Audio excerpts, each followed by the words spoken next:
dalam nama Tuhan Yesus kami serahkan doa kami ini. Amin. Ya, kita akan masuk di dalam pembahasan firman Tuhan. Nah, sebelumnya saya akan buka PowerPoint dulu. Nah, kita membaca dalam 1 Yohanes pasal 3. 1 Yohanes pasal 3 ayat 1 sampai dengan ayat yang terakhir ya. Satu perikop ayat 10. 1 Yohanes pasal 3 suratan dari Yohanes ya. 1 Yohanes pasal 3 ayat 1. Lihatlah betapa besarnya kasih yang dikaruniakan Bapa kepada kita. Betapa besarnya itu memakai istilah sangat besar, akbar atau mega. Ya, sangat besar yang tak terukur. Sehingga kita disebut anak-anak Allah.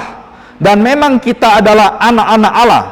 Karena itu dunia tidak mengenal kita. Sebab dunia tidak mengenal Dia. Dan ini ada referensinya dalam Yohanes pasal 1 ayat 12.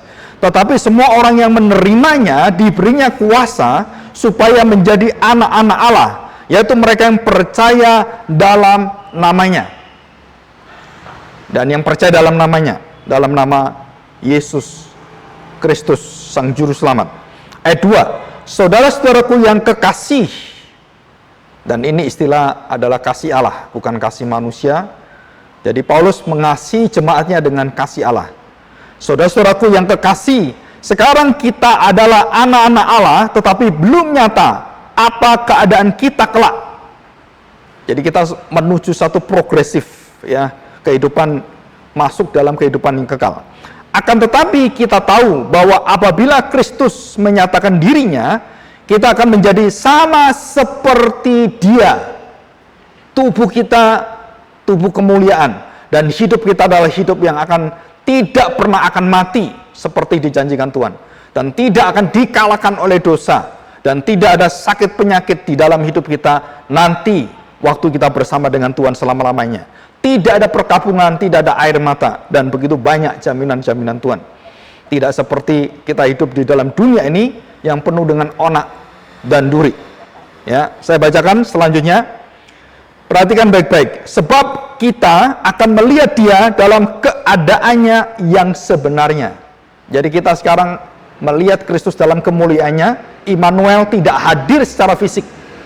Jadi apapun yang kita lakukan di dunia ini, termasuk perjamuan kudus yang akan kita terima, kita tidak menyatakan bahwa perjamuan kudus ini adalah tubuh Kristus langsung, tapi ini adalah lambang. Kenapa? Karena disinilah ayat ini menyatakan kita akan melihat Dia dalam keadaan sebenarnya nanti waktu penghakiman datang, dan kita akan bertemu dengan Kristus tubuh fisiknya. Jadi roti, air ini adalah lambang, bukan tubuh dan darah Kristus secara literal fisik hadir di tempat ini. Ya, saudara, kita berbeda dengan Roma Katolik dan berbeda dengan aliran yang lain, karena yang menyatakan bahwa ini betul-betul tubuh Kristus dan darah Kristus, termasuk gereja Lutheran. Ya, yang menyatakan ini adalah tubuh dan darah Kristus. Kita tidak, karena ayat ini jelas bahwa kita tidak pernah melihat hadirnya Kristus secara fisik, karena Dia sudah naik dan Dia berkata Dia akan turun, penghakiman akan terjadi, dan kita tidak melihat ada penghakiman. Ya, secara teologisnya seperti itu. Oke, ayat 3. Setiap orang yang menaruh harapan itu kepadanya menyucikan diri sama seperti Dia adalah suci. Setiap orang yang berbuat dosa melanggar juga hukum Allah, sebab dosa ialah pelanggaran hukum Allah, hamartia, tidak tepat sasaran, termasuk di dalamnya adalah tidak taat, tidak mau serasi sekehendak, satu tujuan dengan kehendak Allah, kehendak Bapa yang ada di dalam kehendak Kristus yang dinyatakan. Setiap orang yang berbuat dosa melanggar juga hukum Allah, sebab dosa ialah pelanggaran hukum Allah. Dan kamu tahu bahwa Ia telah menyatakan dirinya supaya Ia menghapus, saudara, perkataan ini penting sekali, segala dosa. Bukan dosamu saat ini saja, bukan dosamu masa lalu, dan juga dosa, segala dosa yang ada. Saudara, ini ajaib sekali loh. Kita lihat agama-agama di sekeliling kita, dosa dibereskan dengan cara-cara ritual agama. Mempersembahkan kambing, domba, mempersembahkan kepala banteng, kepala kerbau dengan seluruh kepercayaan yang ada. Dan mereka tidak pernah menghapuskan dosa itu. Karena mereka berdosa lagi. Tahun depan mempersembahkan lagi. Terus-menerus seperti itu. Dan tidak ada pemberesan dosa secara sempurna, secara kekal. Dan dikatakan di sini dengan jelas, supaya ia menghapus segala dosa dan di dalam dia tidak ada dosa. Saudara, inilah status kita yang baru. Kita diberi status yang baru, apa? Status yang tidak akan bisa berdosa. Dan itu sudah dimeteraikan dalam hidup kita. Jadi manusia baru kita, setelah kita percaya pada Kristus dan kita dilahir barukan dengan lambang baptisan kudus ini, dan dipastikan dengan perjamuan kudus, maka saudara-saudara dimeteraikan dengan darah dan dengan nyawa Kristus. Dan bukan hanya itu saja, dikatakan, aku hadir, diam, Immanuel dalam dirimu. Dan di dalam Roh Kudus itulah Yesus hadir seluruh hadiratnya dalam jiwa dan seluruh peristiwa kejadian langkah hidup kita. Kita bersama dengan Tuhan. Jadi dosa-dosa itu akan ditaklukkan oleh Dia. Setiap hari kita jatuh dalam dosa. Kita lihat Kristus mati sekali untuk selama-lamanya. Segala dosa kita, bukan hanya saat kita berdosa, sebelum kita berdosa, dan juga sesudah kita berdosa. Segala dosa dibereskan Tuhan. Oh, enak sekali Pak. Jadi kalau berdosa nanti diampuni. Saudara, itulah pikiran orang yang jahat. Kenapa saudara? Wah, ya udah kalau gitu berdosa saja yang banyak. Kenapa? Kan pasti diampuni. Nah, itulah pikiran yang sangat jahat sekali. Saudara, saya sering memberikan ilustrasi waktu seseorang kecelakaan dan kemudian diobati dokter, terus kemudian tabrakan, tulang-tulangnya patah semua, dioperasi dan kemudian sempurna lagi. Saudara, kemudian saudara minta lagi tabrakan gitu? Hah? Kan secara otomatis kita nggak mau ditabrak lagi kan? Secara otomatis akan teliti lagi di jalan, dan itu menjadi satu peringatan bagi kita. Bukan berarti, wah kan ada dokter, nggak apa-apa, tabrak aja, orang gila kamu. Sama dengan dosa.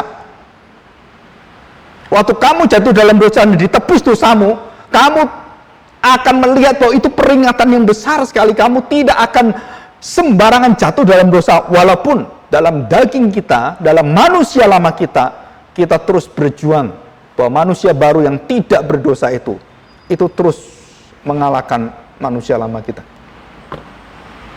Dan kita bersyukur. Siapa yang menjamin? Bukan kita, saudara. Manusia baru bersama Kristuslah yang terus membuat kita meneteskan air mata waktu kita jatuh dalam dosa.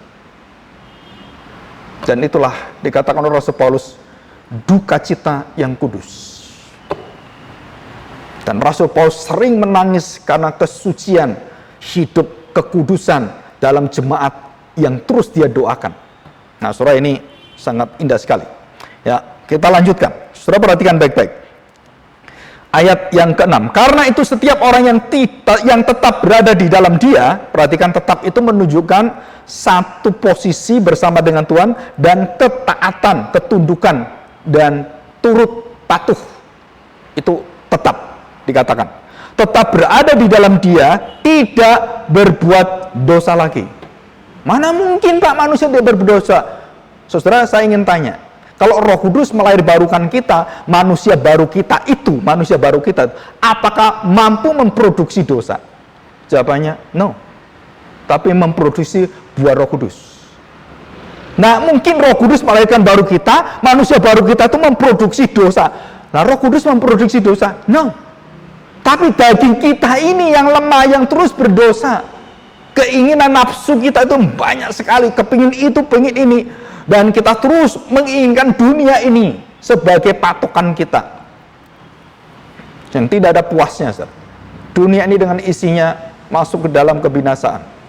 Kita tidak boleh masuk dalam kerinduan, ketidakpuasan, dan kerakusan, ketamakan dunia.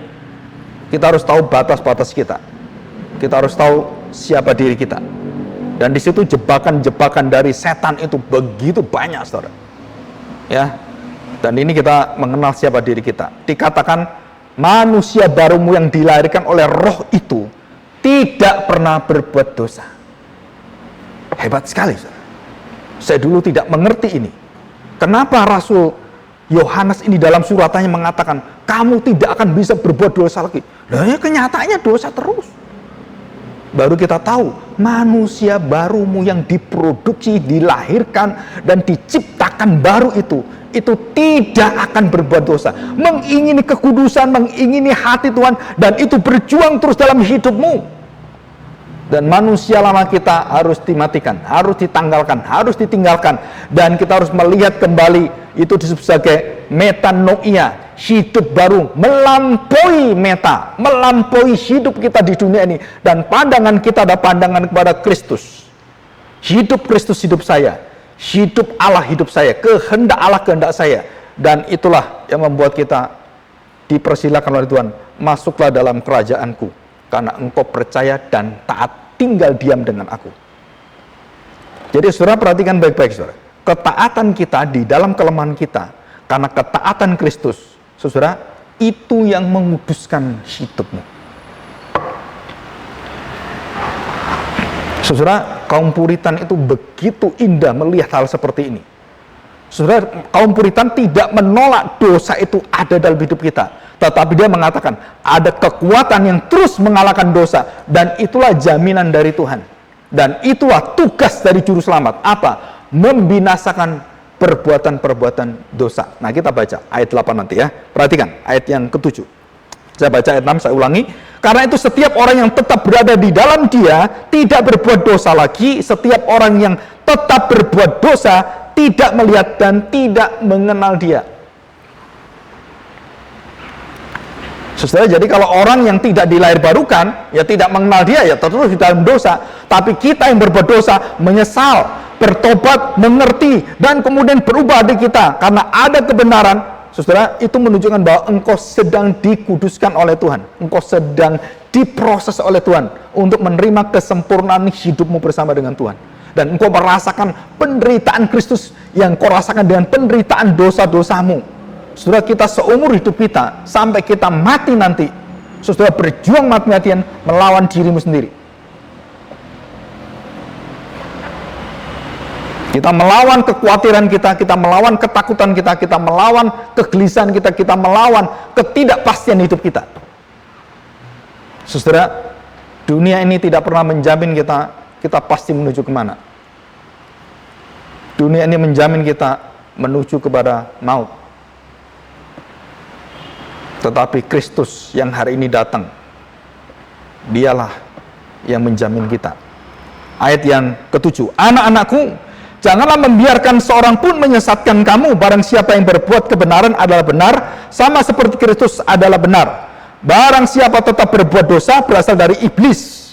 Tetap berbuat dosa, tetap di dalam dia. Dan itu istilah yang sama di dalam kerajaan kegelapan, kerajaan terang. Bersama dengan Tuhan, bersama dengan hantu. Dan itu beda, Tuhan dengan hantu. Kalau hidupmu bersama dengan Tuhan di depan, dan kalau di belakang hantu, cuma dibedakan tekanannya ya. Tuhan, kamu tekan hanya hantu. Yang di depan siapa? Ya Tuhan. Han, ya hantu. Terus yang ingin disampaikan oleh Rasul Yohanes apa? Saudara, hidup kita ini terdapat dua peperangan yang besar, termasuk dalam diri kita dan alam semesta ini, yang terlihat dan yang tidak terlihat. Saudara, kita sedang berperang. Kita tidak mengerti orang-orang kenapa seperti Presiden kita Jokowi bisa punya kebaikan yang luar biasa, bisa memiliki. Itu dari Tuhan, anugerah umum. Untuk apa? Memberikan kesempatan pada bangsa ini untuk datang kepada Kristus yang juru selamat. Seluruh kebaikan Tuhan kepada pemimpin-pemimpin kita, saudara, itu merupakan kesempatan kasih Allah yang diluberkan, dilimpahkan, dan bukan hanya limpah ruah, supaya orang datang kepada Kristus. Gereja-gereja Tuhan akan memperlihatkan ini semua. Kebenaran sejati, saudara, itu berasal dari Allah. Keadilan sejati berasal dari Allah. penghakiman sejati berasal dari Allah. Maka disitulah kita melihat orang-orang yang menyukai kebenaran, yang mencari kebenaran, keadilan sejati, mereka dengan hati sungguh-sungguh mencari Allah yang adil, pasti orang itu akan bertemu dengan Kristus. Karena dunia tidak ada keadilan. Dan hanya di kayu salib kita melihat keadilan sejati. Saudara perhatikan, barang siapa yang tetap berbuat dosa berasal dari iblis. Karena dia tetap, artinya tetap apa saudara? Itu tidak berubah. Saudara, dalam bahasa aslinya itu mengandung satu keterusan yang tidak akan berubah dan menetap selamanya, bergantung subjektif. Tetap bersama dengan Tuhan, subjektifnya apa? Bergantung pada Tuhan. Kamu bergantung pada kebaikan Tuhan, bergantung pada kasih Tuhan. Kamu tetap berbuat dosa berasal dari iblis. Jadi kamu bergantung pada apa? Dunia ini. Bergantung pada kegelapan, bergantung pada kesukaan dunia ini. Saudara-saudara sedang mati pelan-pelan, digodok dan diberikan kesukacitaan. Saya kemarin melihat satu penelitian psikologi di Amerika, dan saya lihat tayangan dari YouTube-nya. Saudara, untuk membuat kepiting itu rasa enak, itu harus hidup-hidup dipanasin, dan harus prosesnya itu nggak boleh langsung, nggak boleh, pelan-pelan. Jadi dagingnya masih segar. Ini penyiksaan, saudara.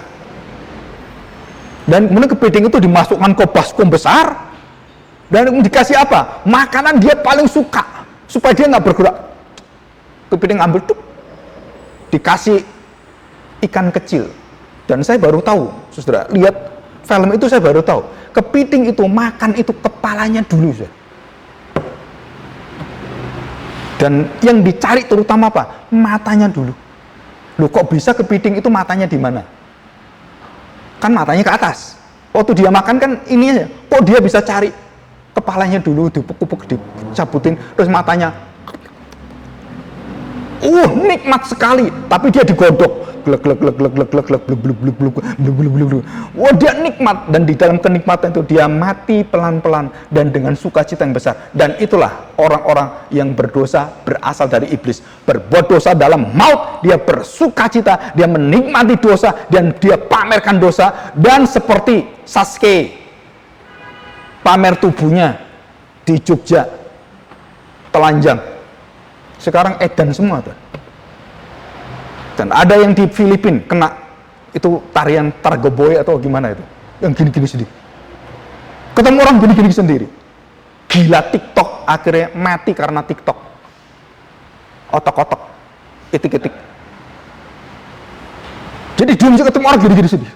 Karena dia bikin banyak ribuan TikTok dan disebut sebagai penyakit Targoboy apa gitu. Itu di Filipina, dan banyak anak-anak di Filipina yang kena seperti itu. Terus kita di TV kita ikut-ikut. Yang TV-nya siapa itu yang siang sampai malam itu pada gitu semua. Kalau dulu ada namanya Kaisar, masih ingat saudara? Ya, Indonesia kan ada Kaisar. Goyang Kaisar. Nah, semua pada goyang Kaisar. Gangnam Style. Oh gitu semua. Sampai PBB pun Gangnam Style. Dan semua.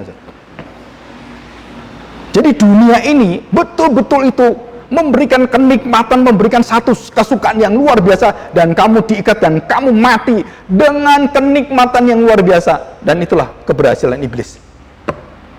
Mati di puncak kedudukanmu, mati di lumbungmu kekayaanmu, mati di sana. Saudara, kita lanjutkan. Perhatikan saudara. Ayat 8. Barang siapa yang tetap berbuat dosa berasal dari iblis, sebab iblis berbuat dosa dari mulanya. Untuk inilah anak Allah, perhatikan saudara, untuk inilah anak Allah menyatakan dirinya supaya ia membinasakan perbuatan-perbuatan iblis. Iblisnya mana? Ada nggak iblisnya? Kita nggak lihat. Tapi perbuatan-perbuatan iblis di orang-orang jahat, biadab dan semuanya, dan bangsa-bangsa seperti Korea Utara dan bangsa-bangsa yang tidak pernah mengenal kedamaian selalu mencari-cari saudara kejahatan. Orang berbuat baik seperti presiden kita tetap dicaci maki, tetap dilawan, tidak pernah punya moral. Saudara, Itulah iblis semua. Ada orang yang melayani dengan sukacita, dengan kerendahan hati. Dimusuhi. Siapa yang musuh mereka? Itu kegelapan yang memakai orang itu untuk menunjukkan siapakah anakku yang aku muliakan. Dan itu cara Allah. Supaya buahnya itu berkilap-kilap dan cemerlang. Imannya itu semakin cemerlang dan kamu semakin gelap. Dan itu menunjukkan bagaimana perbuatan-perbuatan dosa itu dibinasakan oleh Tuhan. Dengan cara apa? Saudara, nah ini penelitian lagi. Saya suka ini ya, menyelidiki. Saudara, ada satu sarang yang membuat nyamuk itu mati. Apa itu? Itu sarang yang banyak makanan-makanan yang berbau mungkin kalau darah, daging gitu kan. Dan disitulah diberi sinar terang biru. Saudara tahu? Jebakan nyamuk itu yang kayak lampu biru semuanya. Dan mereka suka dengan warna itu, saudara. Kesukaannya warnanya apa, dagingnya apa, darahnya apa, disediakan semua. Dan semua datang mana? Datang membunuh hidupnya semua. Mati di sana. Lengket di sana, terbakar di sana, dan binasa di sana. Dan itulah cara-cara kematian yang disediakan oleh kegelapan. Saudara, kita kalau terus mencari ini, kita akan mati pelan-pelan. Tuhan Yesus mengatakan, kamu mencari dan mendapatkan seluruh isi dunia, kamu binasa. Tapi kalau kamu mendapatkan aku, hidupmu tidak akan binasa. Saudara, tugas kita mendidik anak-anak kita, mendidik generasi mendatang. Jangan pernah tinggalkan Allah selama-lamanya. Begitu kamu lepas, dunia mengikat kamu, dan kamu akan tahu kematian sudah dekat, kebinasaan sudah dekat. Saudara, kenapa orang tua itu dari kecil diminta serius mendidik anaknya di dalam ketaatan firman Tuhan?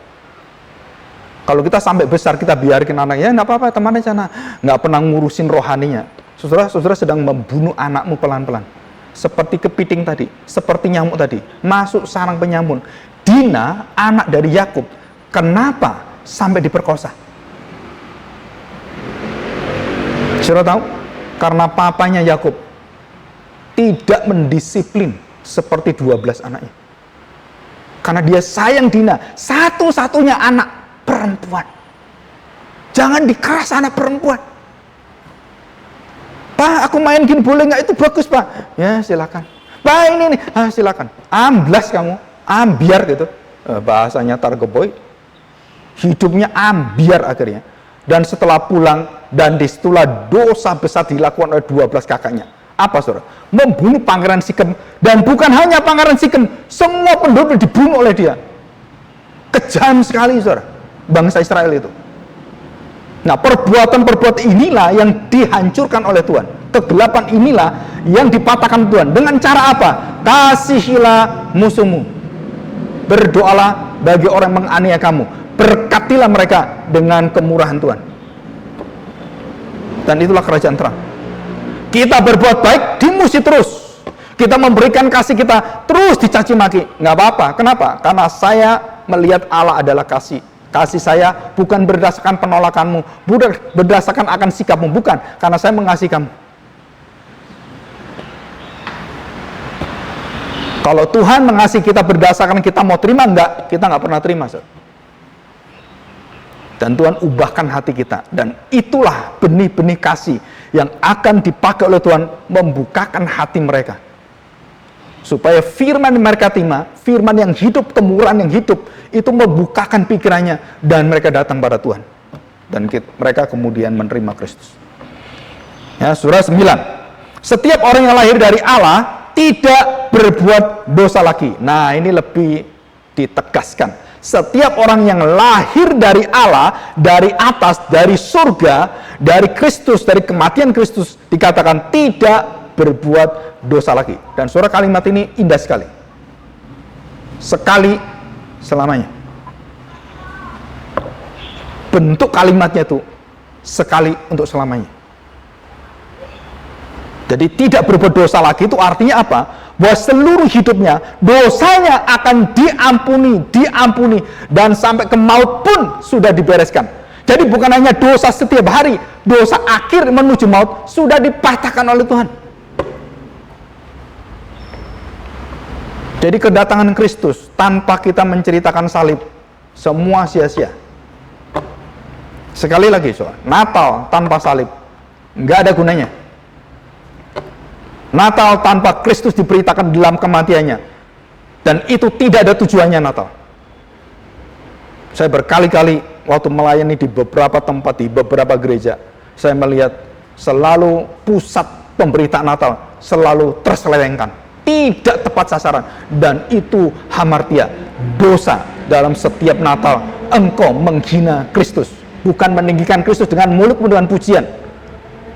Engkau sedang menghina dia, karena Natal kehilangan salib.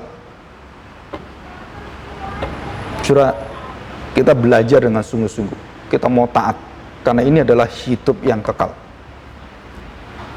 Setiap orang yang lahir dari Allah tidak berbuat dosa lagi.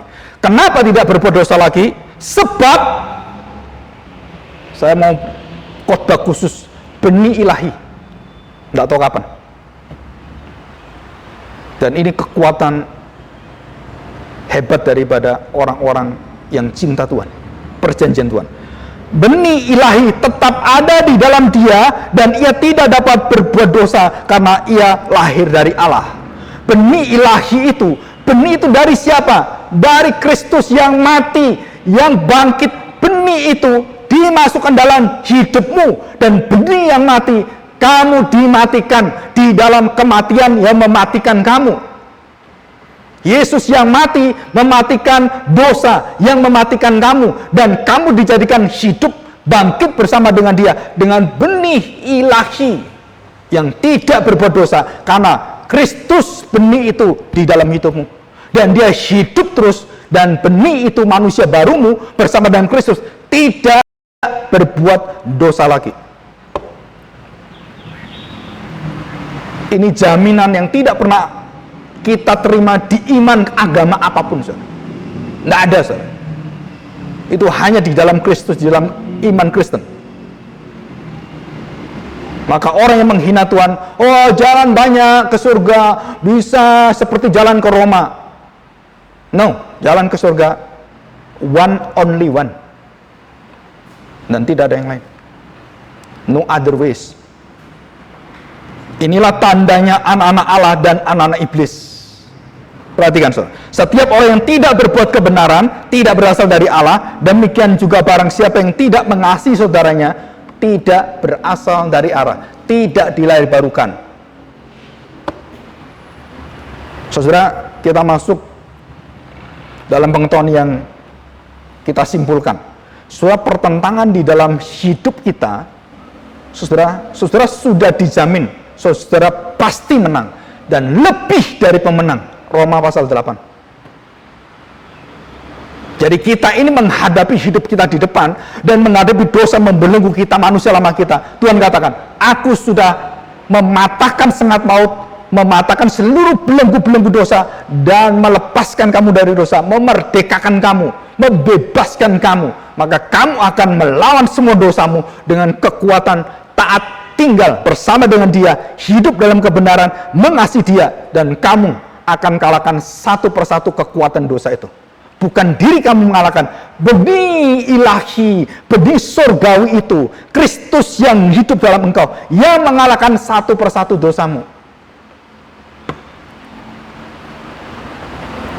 Dan kita dijamin dengan perjamuan kudus. Setiap perjamuan kudus, saudara, dikatakan, kamu lebih dari pemenang. Jangan takut di dalam dosa yang membawa pada maut, karena kamu tidak akan membawa dosa ke dalam maut. Dosamu akan membawa kamu kagum kepada Kristus. Kenapa? Begitu luar biasa. Dosa lagi, semakin kagum dengan Tuhan. Kenapa saya terus diampuni oleh Tuhan? Pengampunan 70 kali 7 kali.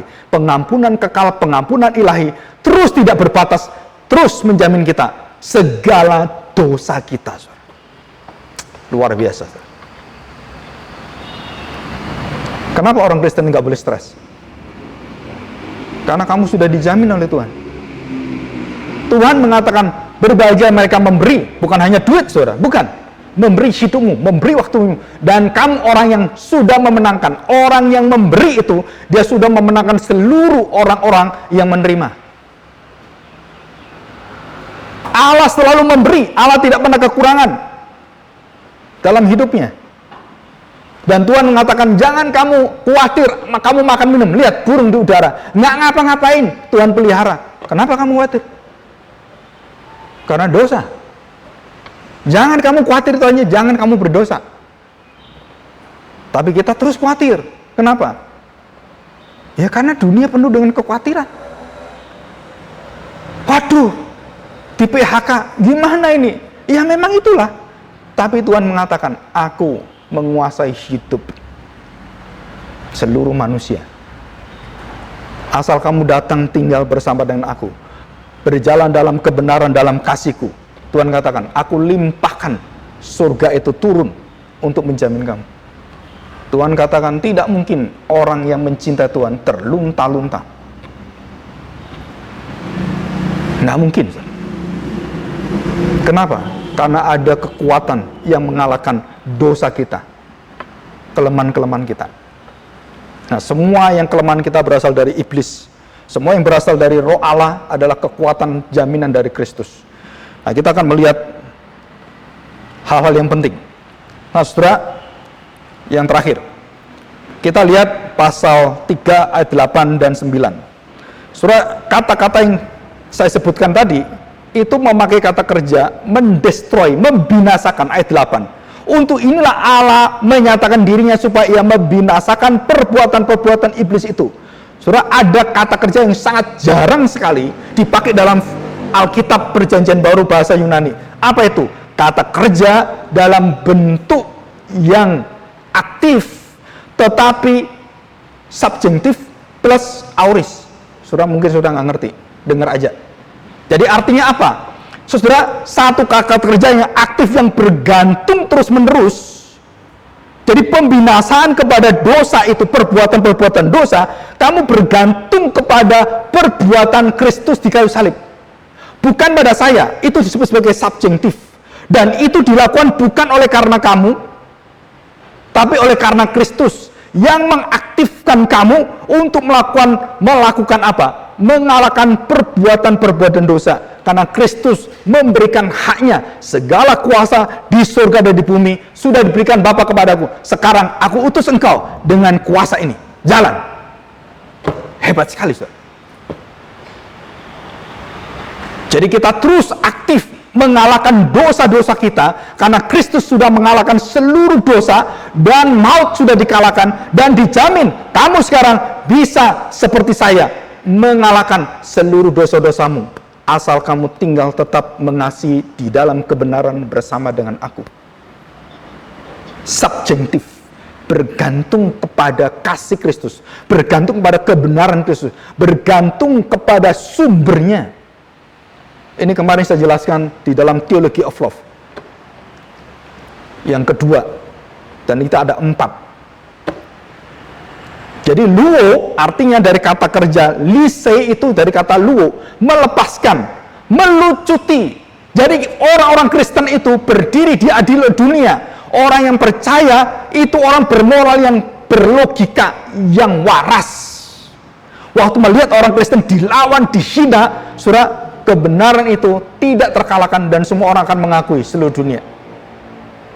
Saudara, lihat terjadi apa? Daniel, Sadrak, Mesak, Abednego, Yusuf. Dan itu contoh yang paling jelas.